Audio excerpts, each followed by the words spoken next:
there are several features of macro credit. It focuses on the poorest. This is one particular thing that we did right from the beginning. And it focuses on poor women. So this has always remained with us. That it has to be the poorest and it has to be women. So that's the question we need to raise. Who has the power? People have the power or system has the power? So if we're free, we'll create the system which works for us. We don't work for the system which pressures us. No such. This is a global phenomenon. This is how this is how the world, the financial world, works.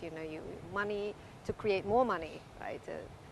Sure. So, how to change this kind of mental model into thinking that you can actually do something good with the money that you're making, for example, as opposed to using money in order to accumulate wealth. Like I said, Sure. when we talk about the gap between the rich and the poor and it's widening, there must be something also wrong with the way that we as human beings view.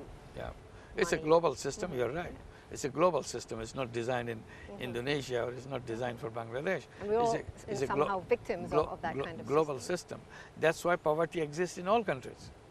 It's not a phenomenon of Indonesia or Bangladesh. Poverty is everywhere. Poverty is in the United States, poverty in Europe, poverty in every single country you can. But you don't see poverty in the rich countries. There is poverty, but you don't see it. Why? Because government is always giving a check.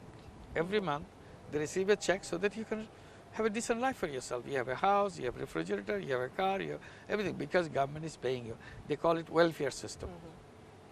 Imagine if Bangladesh had welfare system.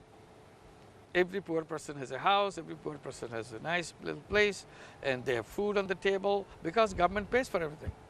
Then there will be no poor person in Bangladesh. Does it mean there's no poor in Bangladesh? No. We are hiding poverty by giving them things. So the rich countries are hiding poverty. The structure is the same. The system that operates is the same. It creates the same poverty. But rich countries can afford to hide it. Poor countries cannot afford to hide it. Because most people seem to think, oh, okay, the businesses, they're there to make money, for example, but when it comes to taking care of the poor, when it comes to giving welfare, it's the responsibility of the government.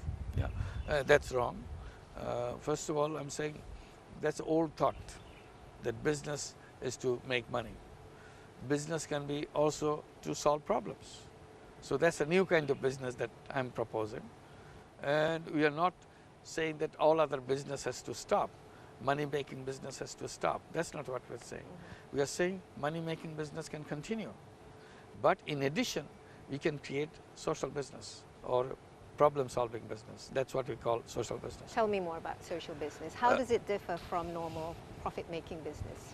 Profit-making business are geared to make profit for your shareholders. It's very focused, very dedicated. You don't have time to consider other things, whether this hurts people, whether it makes people happy or unhappy. You don't have time to consider all those things. You are supposed to make money by doing the work that you do. Social business is about solving problems. We are not trying to sell you something which you don't need. We are trying to sell you what you need, and in an affordable way. You need nutritious food. People are selling you contaminated food.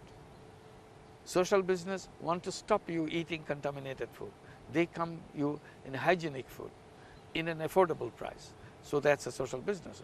I don't want to make money out of it. I want to make sure you don't have to buy those contaminated food, because you have a better option. You can buy uncontaminated food, healthy food. We can bring health care for you. You can't afford the health care given by the private hospitals and so on. It's too expensive for you. We said, no, you don't have to go to the expensive hospital. We can create a hospital which is affordable to you, and we'll take good care of you, because we are not interested in making money. We are interested in your health. As long as we cover our cost, that's all we want, and we want to make it cheaper and cheaper, the more efficient we become. But who are interested in doing social business? Do you see people? Because this sounds more like a philanthropic approach to doing business, where the overriding concern is actually to solve problems, to do good, as opposed to creating a problem. Do you see more and more people? In a way, you're right that it looks like a philanthropic activity, because that's what the philanthropy is all about. You want to solve people's problem by giving them the money.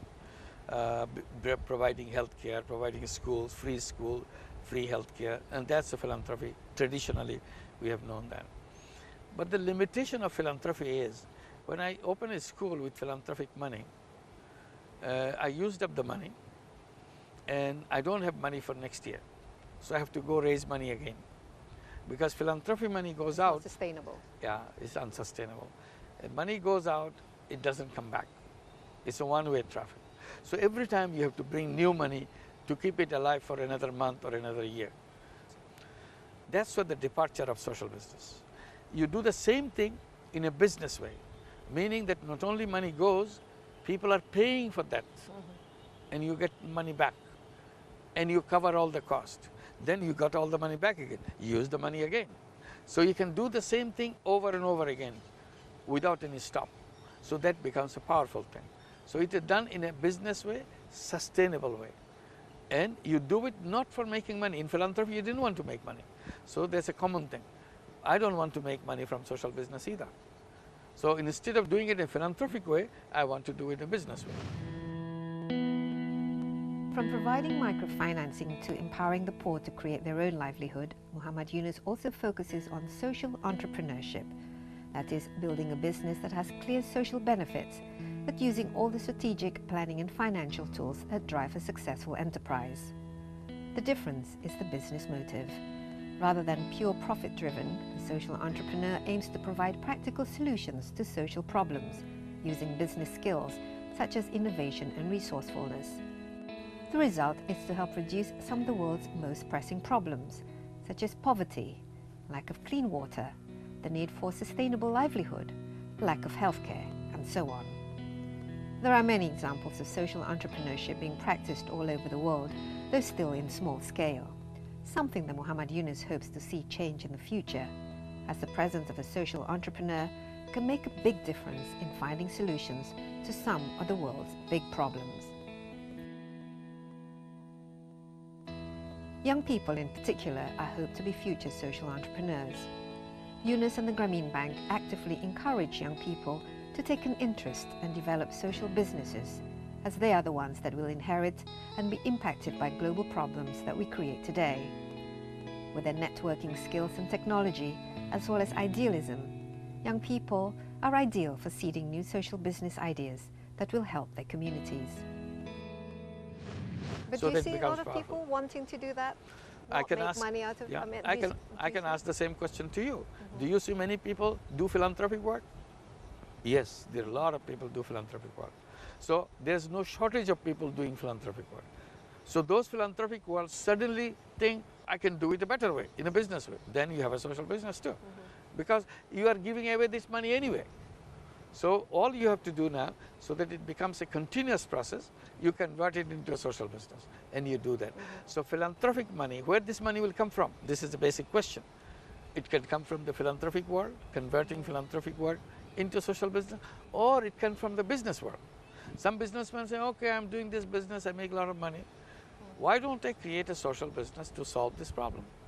So he uses his business money, instead of giving it to philanthropy, he used to write a check to give it to philanthropy. He said, no, this time I'm going to do a business with my money and with my name in it, and it will be my company. So I create a social business. So that way it's not unthinkable that, why should people do that? It's all question of what you want to do with your life. If there's a lot of idealism behind it, maybe this is absolutely. something that the young people can Young be people and encouraged even to. old people too. Somebody who retired, he said, what am I going to do with myself?